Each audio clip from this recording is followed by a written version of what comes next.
জীবনের প্রথম বিয়ে, কি জানি ঐশী দেখতে কেমন, কিছুটা ভয় হচ্ছে। সূরা পড়ে বুকে থুতু দিয়ে বাসর ঘরে ঢুকলাম। ঐশীর সাথে 7 দিনের পরিচয়। বিয়ের আগে অল্প কিছু কথা হয়েছিল, কিন্তু দেখা করিনি। কথা শুনেই বুঝেছিলাম খুব দুষ্ট। ঘরে ঢুকে দেখি বউয়ের মুখে ঘোমটা নেই। আমি তো পুরাই অবাক। শুনেছি বাসর রাতে স্ত্রীর ঘোমটা নাকি স্বামীরা সরায়, আর এখানে দেখি বউয়ের মাথায় ঘোমটাই নেই। আস্তে আস্তে ঐশীর কাছে গেলাম, অনেকটা চোরের মতো। ঐশী মুখ ফিরিয়ে বসে আছে। খাটে বসতেই মুখ ফেরানো অবস্থায় ঐশী বলল, দরজাটা লাগানো হয়নি, লাগিয়ে আসেন। দরজার দিকে তাকিয়ে দেখলাম সত্যি দরজা লাগায়নি। আশ্চর্য, ঐশী তা জানলো কি করে? সে তো মুখ ফিরিয়ে বসে আছে। আবার দরজাটা লাগিয়ে খাটে এসে বসলাম। আচ্ছা, আমি যে দরজা লাগাইনি সেটা আপনি কি করে বুঝলেন? আপনি তো মুখ ফিরিয়ে বসে আছেন। আমার সামনে কি সেটা আপনি দেখতে পাচ্ছেন না? মাথাটা মনে হয় পুরোপুরি গেছে।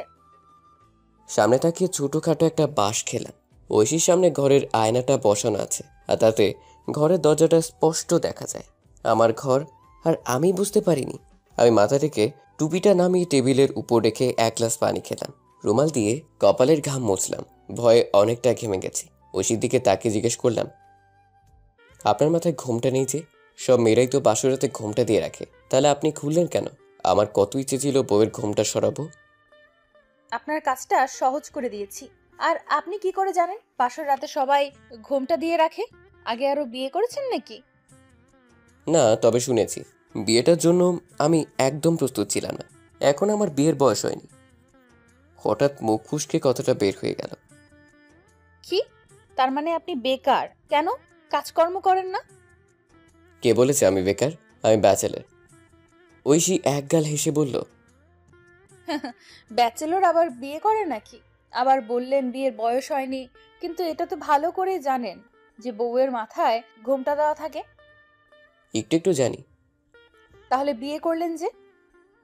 আম্মু হঠাৎ অসুস্থ হয়ে পড়ে। সেবা যত্ন করার মতো কেউ নেই। পরিবারের একমাত্র ছেলে। ছোট বোন রিনির পক্ষে মায়ের সেবা যত্ন করা সম্ভব না। সামনে ওর এসএসসি পরীক্ষা। আমাকে না জানিয়ে বাবা বিয়ের ব্যবস্থা করে ফেলে, আর আমিও মায়ের অবস্থা চিন্তা করে বিয়েতে রাজি হয়ে যাই। মাত্র অনার্স শেষ করেছি, এখন চাকরি খুঁজতে হবে। আর তো কিছু করার নেই। হুম, বুঝছি। অনেক রাত হয়েছে। আমি আবার বেশি রাত সজাগ থাকতে পারি না। তবে খুব সকালে ঘুম থেকে উঠে পড়ি। এখন ঘুমাবো। আমি ভাবছি, বাসরাত কি এরকমই হয়? ঐশী আর কিছু বলবে না, সোজা ঘুমাবে বলছে। আর একটা কথা বলা হয়নি কিন্তু। অনেকক্ষণ ধরে শুধু কথাই বলে যাচ্ছি। আসল কথাটাই ভুলে গেছি। আমার চোখ দুটো যেন লজ্জায় লাল হয়ে গেল। ছেলেদের লজ্জা নাকি কম থাকে, কিন্তু আমার একটু বেশি। উৎসাহ নিয়ে জিজ্ঞেস করলাম, বলেন, কি কথা বলবেন? স্বামী স্ত্রী কিন্তু আপনি আপনি করে কথা বলে না। আমাকে তুমি করে বলবেন, তাহলে আমিও বলার সাহস পাবো। এখন ঘাড় ফিরিয়ে ওদিকে তাকাও। কেন? এদিকে কি হয়েছে? আমি কাপড় চেঞ্জ করব। আমি না তোমার স্বামী? সমস্যা কিসের? কথাটা শুনে ঐশীর রেগে লাল টমেটো হয়ে গেছে। তাকাও বলছি, না হয় খবর আছে। ওই যে বাথরুম, গিয়ে চেঞ্জ করে আসো। কি আজব বউরে বাবা! ঐশী বিয়ের শাড়ি খুলে নীল একটা শাড়ি পরে আসলো। অসম্ভব সুন্দর লাগছে। আমি মুগ্ধ দৃষ্টিতে তাকিয়ে আছি, যেন পরি নেমে এসেছে। ইচ্ছে করছে এখনই জড়িয়ে ধরি, কিন্তু ঐশীকে তা বলা যাবে না, তাহলে ডিমান্ডে উঠতে পারে। খাটে পা তুলতেই ঐশী বলল, একটা কথা বলা হয়নি, আমি কিন্তু কারোর সাথে ঘুমাই না। মানে অভ্যাস নেই। যেহেতু বিয়ে হয়েছে আর স্বামী স্ত্রী হিসেবে এক বিছানায় থাকা উচিত, তা না হয় মানিয়ে নেব। তবে শরীরে টাচ করতে পারবা না, এটা আমার বিন্দুমাত্র অভ্যাস নেই। কিন্তু ব্যাচেলার হওয়ার কারণে আমি তো সবসময় এক পা কোনো না কোনো বন্ধুর উপর দিয়ে জড়িয়ে ধরে ঘুমাতাম। এখন আমার কি হবে? তাছাড়া আজকে না বাসরাত। ছি ছি ছি, এসব আমি একদম পারবো না। না হয় আমি মাটিতে ঘুমাবো। আরে না না, মাটিতে ঘুমানো দরকার নেই। যদি রাতের বেলা হঠাৎ কোনো দরকারে কেউ রুমে আসে আর দেখে ফেলে, তবে কি হবে? আচ্ছা, আমি জড়িয়ে ধরবো না, তোমার থেকে 2 হাত দূরে ঘুমাবো। এই তো লক্ষ্মী স্বামী আমার। এই কথা বলে ঐশী খাটে উঠে বাতিটা অফ করলো। প্রায় 5 মিনিট হয়ে গেল, কেউ কোনো কথা বলছি না। ঐশী কি খুব ক্লান্ত হয়ে ঘুমিয়ে পড়েছে, নাকি কিছু ভাবছে? এক পর্যায়ে মনে হলো ঘুমিয়ে গেছে। আমি ডান হাত দিয়ে আস্তে আস্তে জড়িয়ে ধরলাম। কি করবো ভাই কন? শিয়ালের সামনে মোরগ থাকলে কি আর শিয়াল চুপ করে রাখবে? ঐশী যেই মুহূর্তে চেঁচিয়ে উঠবে, ঠিক তখনই আর এক হাত দিয়ে মুখটা চেপে ধরে একটা পা ঐশীর উপর বিছিয়ে দিয়ে বললাম, চোর বলে চেঁচিও না কিন্তু। আমার বাসায় আজ পর্যন্ত কোনো চুরি হয়নি, বাড়ির সবাই তা ভালো করেই জানে। ব্যাচেলর ছেলে বলে কথা, এতদিনের পুরনো অভ্যাস কী করে ভুলে যাই বলো? নতুন বিয়ে করেছি, বাসরাত বলে কথা, তারপর একটু আগে তোমার উপর ক্রাশও খাইলাম। অদ্ভুত, কিছুক্ষণের মধ্যেই ঐশী শান্ত হয়ে গেছে। ঘুমিয়ে গেল নাকি? কথাটা চিন্তা করার সাথে সাথে ঐশী আচমকা ঘরের লাইট অন করে বলল, হে আল্লাহ, আমি তো আসল কাজটাই করতে ভুলে গেছি। আবার কি হলো? আমি ভাবাচাকা খেয়ে গেলাম। কোনো ভুল করিনি তো? ঐশী বলল, মা তো বলেছিল স্বামীকে সালাম করার জন্য, আমি তো ভুলেই গেছি। দেখি তোমার পাটা নিচে নামাও তো। ওই এই কথা? আমি ভেবেছিলাম কি নাকি। থাক, সালাম করতে হবে না, লাইট অফ কর, ঘুম পাইছে। থাক মানে কি? সালাম তো করতেই হবে। অতঃপর ঐশী সালাম করে লাইটটা অফ করে দিল। আর একটা কথা, আমি নিষেধ করা সত্ত্বেও তুমি আমাকে স্পর্শ করেছো, এর শাস্তি হবে, মনে থাকে যেন। আরে বাবা, তা পরে দেখা যাবে। আমি কাউকে ভয় পাই নাকি? ঘুমাও তো। দরজার খটখট আওয়াজ শুনে ঘুম ভাঙলো। মিটমিট করে চোখ খুলে দেখি প্রায় বিছানা থেকে পড়ে যাচ্ছি। ঘড়িটা দেখার জন্য পাশে তাকালাম। মাত্র 7:30। আমার জন্য এখনো ভোর, কারণ আমি সবসময় দেরিতে উঠি। সামনে তাকিয়ে দেখি ঐশী চেয়ারের মধ্যে বসে আছে, আমার দিকে ড্যাব ড্যাব করে তাকিয়ে আছে। এদিকে কে যেন দরজার মধ্যে হাতুড়ি পেটাচ্ছে। কি হলো? দরজা খুলছো না যে? কে না কে ধাক্কাধাক্কি করছে, কোনো ডাকও দিচ্ছে না, তাই ভয় খুলিনি। ভয়? কিসের ভয়? জানি না। আমি ডেকে বললাম, কে? দরজায় ভাবে ধাক্কাধাক্কি করছে। মুহূর্তের মধ্যে বন্ধ হয়ে গেল। ঐশী আমার দিকে কৌতূহলী হয়ে তাকিয়ে আছে। ওভাবে তাকিয়ে আছো কেন? বাড়ির ছোট পোলাপানগুলো হবে হয়তো।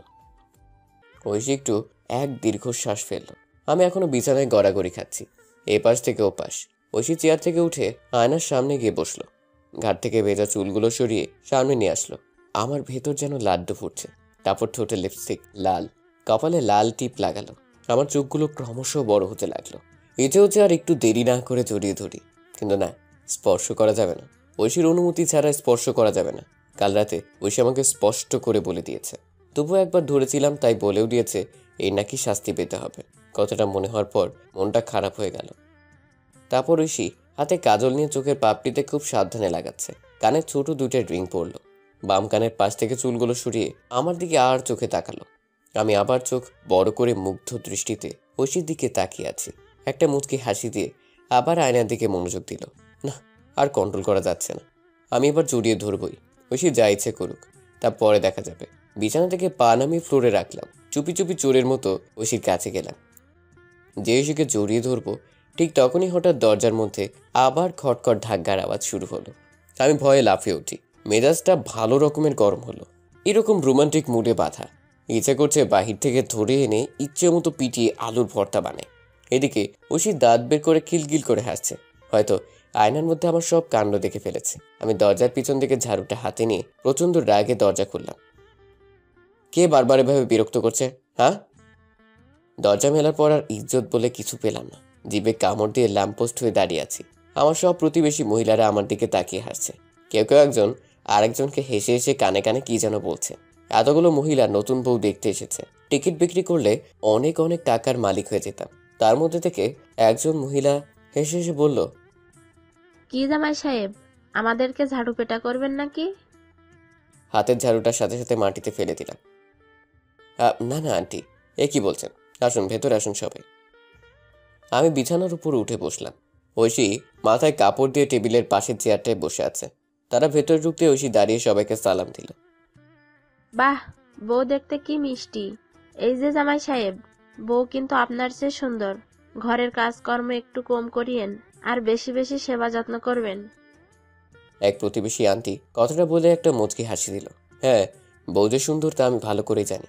যেমন সুন্দর তেমন গুণী, মনে মনে বললাম। তারপর একে একে বউ দেখে চলে যাচ্ছে, কিন্তু আমার দিকে একবারও কেউ ভালোভাবে তাকায়নি। সবাই শুধু বউ দেখতে এসেছে।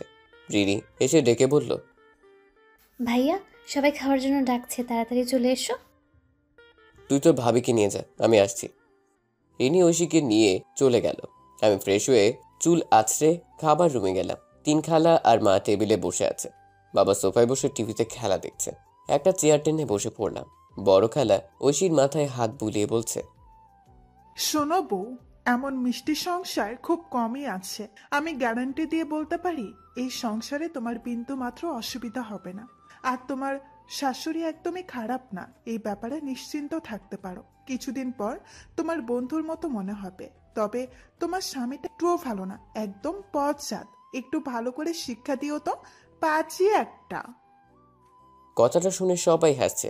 আমি মাথা নিচু করে বসে আছি, আর চোখে তাকিয়ে দেখলাম ঐশীও হাসছে। নাও এবার সবাই খাওয়া শুরু করো।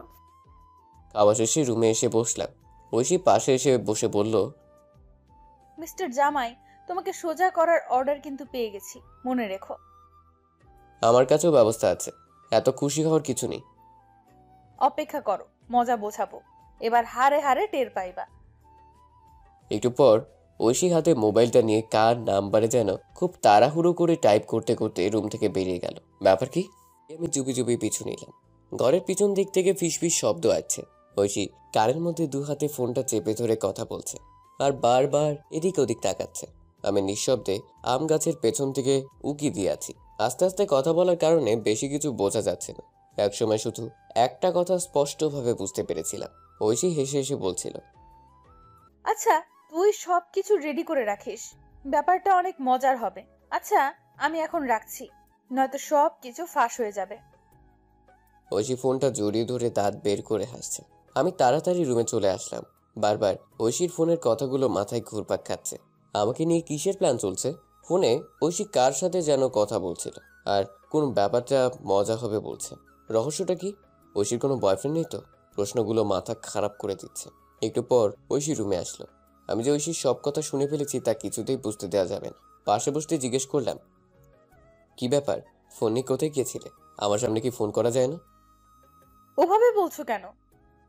যেভাবে ইচ্ছে বলছি, তুমি উত্তর দাও। বান্ধবীদের সাথে কথা বলছিলাম। আমার সামনে বলা যায় না? না, অন্য একটা ব্যাপারে কথা বলছি। তারপর আমি আর কোনো কিছু জিজ্ঞেস না করিনি। বিকেলবেলায় শ্বশুর বাড়ি থেকে 3-4 জন লোক আসলো, সাথে শ্বশুর মশাইও। বাবাকে দেখতে পেয়ে ঐশী জড়িয়ে ধরে ফুপিয়ে ফুপিয়ে কাঁদতে শুরু করলো। শ্বশুর মশাই ঐশীর মাথায় হাত বুলিয়ে দিচ্ছে। ওনাদের ভালোভাবে আপ্যায়ন করার পর ঐশী এখন প্রায় প্রস্তুত। ব্যাগ গুছিয়ে দরজার সামনে দাঁড়িয়ে আছে। আজ ও বাপের বাড়ি যাবে। ঐশী মাকে সালাম করে ঘর থেকে বের হলো। শ্বশুর মশাই আমার কাঁধে হাত রেখে বলল, বাবা, তুমি কাল সকাল সকাল চলে এসো, আর পরের দিন আবার ঐশীকে নিয়ে চলে আসবে। আমি মাথা নেড়ে সম্মতি জানিয়ে দিলাম। সাবধানে যাবেন।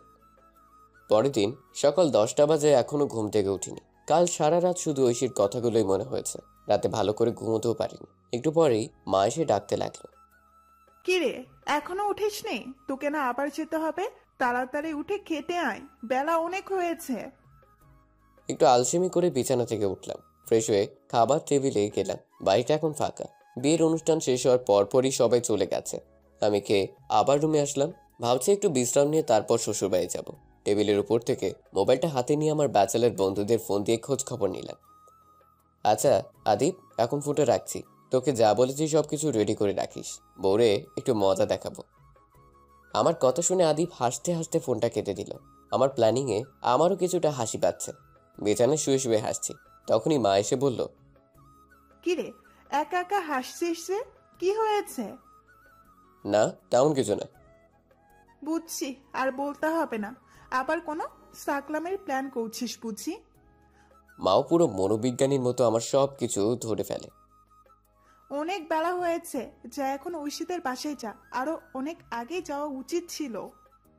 মায়ের কথায় বিছানা থেকে উঠে বাজারে আসলাম। মিষ্টি আর কিছু ফলমূল হাতে নিয়ে সিএনজির সোজা শ্বশুরের ঘরের সামনে। আমাকে দেখতে পেয়েই শালিটা দৌড়ে আসলো।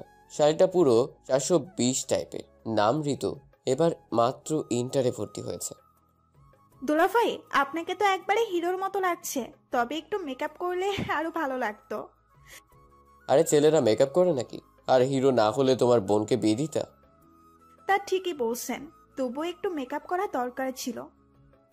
ঋতুর কথা শুনে মুচকি মুচকি হাসছি আর ঘরের দিকে হাঁটছি।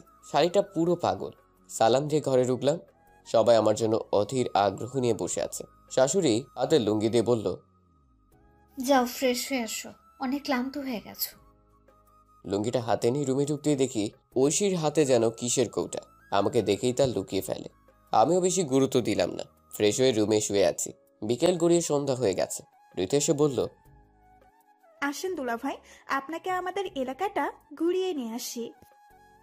আসলেই এলাকাটা ঘুরে দেখা উচিত। তারপর ঋতুর সাথে পুরো এলাকা ঘুরলাম, অনেক কথা হলো, আর ঐশীর সম্পর্কেও অনেক কিছু জানলাম। এখন মনে হচ্ছে আমার প্ল্যানটা ভালো রকমের কাজ করবে। ঋতুর কথাও নিজের কিছু বৈশিষ্ট্য খুঁজে পেয়েছি। তাতে বুঝতে দেরি হলো না যে ঋতু আসলেই 420। পুরো এলাকা ঘোরাঘুরি করে আর সিএনজি করে শ্বশুর বাড়িতে আসার পর এখন আমি খুব ক্লান্ত। রাতে খাওয়া দাওয়ার পর তাড়াতাড়ি ঘুমিয়ে পড়লাম। তবে আজ ঐশীকে জড়িয়ে ধরে ঘুমিয়েছি, কারণ ঐশী আগেই বলেছে আমাকে শাস্তি দেবে, তাহলে আমি জড়িয়ে ধরতেই পারি। সকাল 9:30। ঠাস করে একটা শব্দ শুনে ঘুম ভেঙে গেল। শব্দ শুনে একবারে উঠে বসে যাই। অনেক জোরেই শব্দটা হয়েছে, কেন যেন এই মাত্র রুম থেকে বেরিয়ে গেছে। আমি তাড়াহুড়ো করে গায়ে গেঞ্জি দিয়ে চোর চোর বলে রুম থেকে বের হলাম। যখন রুম থেকে বেরিয়েছিলাম তখন খেয়াল করছি ঐশী বাথরুমে গোসল করছে। তবে রুমে কে ঢুকেছিল?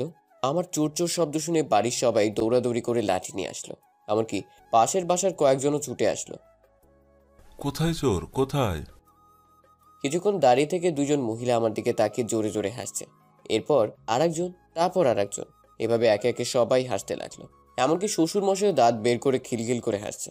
অদ্ভুত, সবাই কি মেন্টাল নাকি? এখানে হাসার কি হলো? আর সবাই আমার দিকে তাকিয়ে আছে কেন? ঐশী দৌড়ে রুম থেকে বেরিয়ে আসলো। কি হলো, এত চেঁচাচ্ছ কেন? আমার দিকে তাকাতেই ভ্যা ভ্যা করে হাসতে লাগলো। হাসতে হাসতে প্রায় মাটিতে পড়ে যাচ্ছে। একজন মহিলা হাতের মোবাইলটা নিয়ে আমার ছবি তুলছে। পাগল নাকি? আমি চোর চোর করে চেঁচাচ্ছি আর আপনারা আমারই ছবি তুলছেন? আমি কি সার্কাস দেখাচ্ছি নাকি? পাশের বাড়ির এক মহিলা বলে উঠল, জামাই সাহেব, ছবিটা কিন্তু সার্কাসের চেয়ে কম নয়। তারপর মহিলা আমার দিকে এগিয়ে আসলো। চলেন একটা সেলফি তুলি, ফেসবুকে দিমু। উনি ক্যামেরা অন করে আমার সাথে পোজ নিলেন, আর আমি মোবাইলে তাকাতেই লাফিয়ে উঠি। ব্যাপার কি? আমার চেহারা এরকম কেন? আমি কোনো ভুল দেখছি না তো? এক দৌড়ে রুমে এসে আয়নার সামনে গেলাম। আমার চেহারা মেয়েদের মতো মেকআপ করা, কি হাস্যকর দেখতে। চোখে কাজল, কপালে কালো তিল, ঠোঁটে লাল লিপস্টিক, গালে পাউডার। আমারই অবস্থা করলো কে? তখন আমার আর বুঝতে বাকি ছিল না যে ঘরে কোনো চোর আসেনি, বরং কেউ এসে আমার এই অবস্থা করেছে। আর তা ঋতু ছাড়া অন্য কেউ করতে পারে না, কারণ বাড়িতে আসার পরপরই ঋতু বলেছিল আমাকে নাকি মেকআপ করলে দারুণ লাগবে। আমার এখন প্রচন্ড রাগ হচ্ছে। ইচ্ছে হচ্ছে শালিটাকে ধরে আচ্ছা মতো 1 ঘন্টা পিটাই, কিন্তু ঋতু এগুলো করতে যাবে কেন? কারণ কি? কারণটা খুব দ্রুত ফাঁস হয়ে গেল। যখন খাবার টেবিলে খেতে বসি ঠিক তখনই ঐশী ঋতুকে ডেকে বলে, ঋতু একটু এদিকে আয় তো। আমি খাওয়া বন্ধ করে আর চোখে ঐশীর দিকে তাকিয়ে আছি। দেখলাম ঐশী ব্যাগ থেকে 500 টাকার একটা নোট ঋতুর হাতে দিয়ে বলছে, কাজটা খুব ভালো করে করতে পারিস, প্ল্যানটা খুব ভালোভাবে সফল করছিস, এই নে তোর বকশিস। তার মানে সব প্ল্যান ঐশীর। খাওয়া শেষে রাগ করে রুমে বসে আছি। যখন ঐশী রুমে আসলো রাগটা আরো বেড়ে গেল। তার মানে সব প্ল্যান তোমার ছিল? ঐশী চেয়ারে বসে বাদাম খাচ্ছে আর হাসছে, কোনো উত্তর দিল না। আমি আবার জিজ্ঞেস করলাম, আমি জানতে চাইছি প্ল্যানটা কি তোমার ছিল? হ্যাঁ, আমার ছিল। তো কি হয়েছে? বলেছিলাম না পরে মজা টের পাইবা। ইচ্ছে হচ্ছে বালিশ চাপা দিয়ে ধরি। তবে আমি কিছু বলিনি, চুপচাপ বসে আছি আর ঐশীর হাসি সহ্য করার চেষ্টা করছি। কিছুক্ষণ পর শ্বশুর আর শাশুড়ি রুমে এসে জানতে চাইল, ব্যাপারটা কি ছিল? তেমন কিছু না, ঐশী আমার সাথে একটু মজা করছিল। ভেতরের রাগটা চেপে রাখলাম। সাথে সাথে ঋতু রুমে ঢুকলো। শাশুড়ি বলল, এখন ক্ষমা চেয়ে নে, আর কোনোদিন যদি এমন মজা দেখি তবে বেশি ভালো হবে না। আরে না না, ক্ষমা চাইতে হবে না, তবে একটা কাজ করে দিলে খুব ভালো হয়। কি কাজ বলো? একটু আগে পাশের বাড়ির এক মহিলা আমার ছবি তুলেছে আর বলেছে উনি নাকি ফেসবুকে দিবে। যদি একটু ওনাকে বলে ছবিটা ডিলিট করে দেন তাহলে খুব ভালো হবে, নয়তো বন্ধুদের সামনে মুখ দেখাতে পারবো না। ঋতু, এক্ষুনি গিয়ে বল ছবিটা যাতে ডিলিট করে দেয়, যা। তাছাড়া ঋতুর তো কোনো দোষ নেই, ঐশী টাকা দিয়েছে আর ঋতু করেছে, স্বাভাবিক মনে মনে বললাম। তারপর তারা রুম থেকে চলে গেল। ঐশী আবার হাসতে শুরু করলো। এদিকে বিকেল হয়ে যাচ্ছে, আমাদেরও বাসায় যেতে হবে। হঠাৎ ফোনটা ক্রিং ক্রিং শব্দে বেজে উঠল। হাতে নিয়ে দেখি আদিপ। দোস্ত, কি খবর? বেশি ভালো না রে দোস্ত। কেন দোস্ত? না এমনি, বাদ দে। আচ্ছা, তুই এখন কোথায়? শ্বশুর বাড়ি। তোর কি অবস্থা? কি করছিস? কি করব, মরিচ ডলতেছি, আলু ভর্তা বানাবো আর ডিম ভাজি। তুই তো জানিসই, ব্যাচেলারদের জাতীয় খাবার। আদিপ কিছুটা কেঁদে কেঁদে বলল, কি আর করার। তুই তো ভালোই আছিস, বিয়েও করেছিস। এখন শ্বশুর বাড়ির মজার মজার খাবার। বিয়ে যে কত মজা, শুধু খাওন আর খাওন। আচ্ছা এখন রাখি, তুই আর প্যারা দিস না। এই বলে ফোন কেটে দিলাম। ঐশী এক্ষুনি রেডি হোক, আজ না বাড়ি যাব, কাজ আছে, সন্ধ্যা হয়ে যাচ্ছে।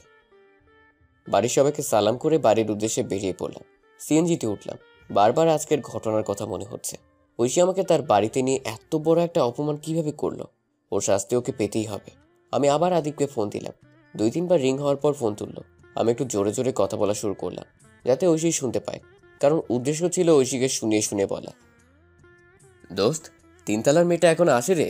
কি অবস্থা মেয়েটার? আসে, তবে খুব কম। তুই নাই তো, তোর কথা সব সময় বলে, তোকে নাকি অনেক মিস করে। আমি ইচ্ছে করে ফোন লাউড স্পিকারে দিয়ে রেখেছি, যাতে ঐশী সব শুনতে পায়। আর ইতিমধ্যে ঐশী সাপের মতো ফুসফুস করে রাখতে থাকে। এভাবে কথা বলতে বলতে বাসায় চলে এসেছি। ওই মেয়েটার সাথে একবার দেখা করা দরকার। আমার কত সেবা যত্নই না করেছে। আচ্ছা এখন রাখি, খুব তাড়াতাড়ি দেখা করতে আসবো। ফোন রাখতেই ঐশী প্রচন্ড রাগে আমাকে জিজ্ঞেস করলো, কিসের মেয়ে? কেন তুমি ওই মেয়ের মিস করো? আর কিভাবে তোমাকে সেবা যত্ন করেছে তাড়াতাড়ি বল, না হলে আজ খবর আছে। দেখ যাও তো, তুমি সবসময় শুধু কেমন হয়ে থাকো, ভাল লাগে না। সামনে থেকে যাও তো। তোমার চেয়ে ওই 3 তলার মেয়েটাই ভালো। যখন ব্যাচেলর ছিলাম তখন আমার সাথে একদিন থেকেছিল। কথাটা বলতেই ঐশীর শাড়িটা কোমরে বেঁধে আমার উপরে চড়ে বসে। কি? বিয়ের আগে তুমি এসব করেছো? তাহলে আমাকে বিয়ে করেছো কেন? আমার জীবনটা কেন এভাবে নষ্ট করেছো? খেলা মনে হয়? আরে কি করছো এসব? ছাড়ো, মা এসে দেখে ফেলবে। দেখো, আগে তুমি বলো ওই 3 তলার মেয়ের সাথে তোমার কিভাবে পরিচয় হলো, না হয় আজকে তোমার খবর আছে। আচ্ছা আচ্ছা বলছি, এখন ছাড়ো তো। ঐশী আমার উপর থেকে নামার পর বললাম, যখন ব্যাচেলর হয়ে 2 বন্ধু একটা বাসা নিলাম, তখন ওই বাসার 3 তলায় সুন্দরী একটা মেয়ে থাকতো। মাঝে মাঝে আমাদের রুমে আসতো। আমাকে ওর পছন্দ হয়। আমি ভাবলাম এভাবে আলুর ভর্তা ডিম ভাজি না খেয়ে মেয়েটাকে যদি পটাতে পারি তাহলে মাছ মাংসও খেতে পারবো। আর এমনিতেও বেশ সুন্দর, তাই আমিও ভাব নিতে থাকি। আর তুই ওই মেয়ের সাথে রাতও কাটিয়েছিস? ঐশী প্রচন্ড রাগে তুই করে বলল। লক্ষ্য করলাম ওর নাকের ডগা আর ফর্সাগাল রাগের কারণে লাল টুকটুকে হয়ে আছে। বাহ, কি দারুণ লাগছে, বোঝানো সম্ভব না। দেখেছি তো, কি হয়েছে? আজকাল এসব স্বাভাবিক ব্যাপার। ছি ছি, তোমার লজ্জা করে না এসব করে আবার আমাকে বিয়ে করেছো? না তো, লজ্জার কি আছে? তাছাড়া আজ তুমি আমার সাথে যে ব্যাপারটা করেছো তাতে অনেক কষ্ট পাইছি। তুমি আমার সব মান সম্মান শেষ করেছো। ঐশী আর কিছু বলেনি, চুপচাপ রুম থেকে বেরিয়ে যায়। লক্ষ্য করলাম চোখ ভিজে চুপসে গেছে। রাতে আমার সাথে কথা বলেনি। পরের দিন আমি সকাল সকাল ঘুম থেকে উঠে, যদিও কোনোদিন ওঠার অভ্যাস নেই, ঘুম থেকে উঠে দেখি ঐশী বিছানা নেই। ব্রাশ নিয়ে ছাদে গিয়ে দেখি ঐশী এক কোণে দাঁড়িয়ে ফুপিয়ে ফুপিয়ে কাঁদছে। আমি কাছে গিয়ে বললাম, আমার ইন্টারভিউ আছে, তাই আমাকে তাড়াতাড়ি যেতে হবে। যাও, খাবার রেডি করো। আমার সাথে কোনো কথা বলবি না, যা তুই তোর 3 তলার নোংরা মেয়ের কাছে। হ্যাঁ যাবই তো, তবে খবরদার ওকে নোংরা বলবা না, তাহলে কিন্তু বেশি ভালো হবে না। তারপরে সে কাঁদতে কাঁদতে নিচে নেমে আসে। আমি দাঁত ব্রাশ করে ফ্রেশ হয়ে খাবার টেবিলে গেলাম। বাহ, সব কিছু রেডি। তাড়াহুড়ো করে খেয়ে বেরিয়ে পড়লাম। তবে আমি কোনো ইন্টারভিউ দিতে আসিনি, বরং আদিবের সাথে দেখা করতে আসছি। আর ঐশীকে মিথ্যা কথা বলে এসেছি। গাড়ি থেকে নেমে সেই বাড়িতে গেলাম যেখানে ব্যাচেলর হিসেবে থাকতাম। রুমের দরজায় টোকা দেওয়ার পর আদিব এসে দরজা খুলে বলল, কিরে, তুই ভাবিকে নিয়ে এসেছিস কেন? কি? ঐশী ওকে আনতে যাব কেন? তাহলে তোর পেছনে এটা কি? পেছনে তাকাতে একটা শক খেলাম। ঐশী, তুমি কিভাবে আসলে? তোমার পিছু পিছু। আমি না বললাম ইন্টারভিউ দিতে যাচ্ছি? তবে ছাদ থেকে নেমে মায়ের কাছে জিজ্ঞেস করলাম যে আজ তোমার কোনো ইন্টারভিউ আছে কিনা। মা বলল তোমার আজ কোথাও কোনো ইন্টারভিউ নেই। আর আমার বুঝতে দেরি হলো না যে তুমি আজ মেয়েটার সাথে দেখা করতে আসবা। আজকে ওই মেয়ের খবর আছে। আমি আর কিছু বলতে পারলাম না। মাথা নিচু করে বসে আছি। আমার হাসি কিছুতেই আটকাতে পারছি না। এক পর্যায়ে জোরে জোরে হাসতে লাগলাম। ঐশী প্রচন্ড রেগে গিয়ে বলল, এখন কিন্তু আমাকে আর রাগিও না, তাড়াতাড়ি এখানে নিয়ে আসো, না হয় আমি 3 তলায় গিয়ে চেঁচিয়ে চেঁচিয়ে মানুষ ডাকবো। আজকে ওর একদিন কি আমার একদিন। বাজে মেয়ে একটা, নোংরা খচ্চর, খারাপ, বিবাহিত পরিবার ধ্বংস করতে চায়। ভাবলাম আজকে তো খেলা দারুণ জমবে মনে হচ্ছে। কি হলো, মেয়েকে ডাকো। ওকে ডাকতে হবে না, আমি যাচ্ছি। আরে না না, তোমাকে যেতে হবে না, দাঁড়াও আমি ব্যবস্থা করছি। ওই আদিব, যা তো তিনতলার সুন্দরীটাকে নিয়ে আয়। সুন্দরী বলার কারণে ঐশী আমার দিকে চোখ বড় বড় করে তাকিয়ে আছে, যেন আজ বড় ধরনের কিছু একটা ঘটবে। আদিব উপরে গেল মেয়েটাকে আনতে। আমরা দুতলায় বসে আছি। তারপর ঐশী দরজার পেছন থেকে ঝাড়ুটা নিয়ে চুপ করে দাঁড়িয়ে আছে। তবে আমার আর হাসি থামানো যাচ্ছে না। ঐশী বারবার বলছে চুপ করে থাকার জন্য। এক পর্যায়ে মুখ চেপে বসে আছি হাসি আটকানোর জন্য। কিছুক্ষণ পর মেয়েটা দরজার ফাঁক দিয়ে ঢুকতে ঐশী সর্বশক্তি দিয়ে দিল এক বাড়ি। বিড়ালটা ম্যাও ম্যাও শব্দে শূন্যে লাফিয়ে ওঠে। ভাগ্যিস অল্পের জন্য মেয়ে বিড়ালটা বেঁচে গেল। আমি আর আদিব হাসতে হাসতে বিছানায় গড়াগড়ি শুরু করলাম। ব্যাচেলরের আবার বিয়ের আগে বউ। তাকিয়ে দেখি ঐশী রুম থেকে বেরিয়ে যাচ্ছে। দৌড়ে নিচে নামলাম। এ কি ঐশী, তুমি কাঁদছো কেন? তুমি আমাকে মিথ্যা বলছো?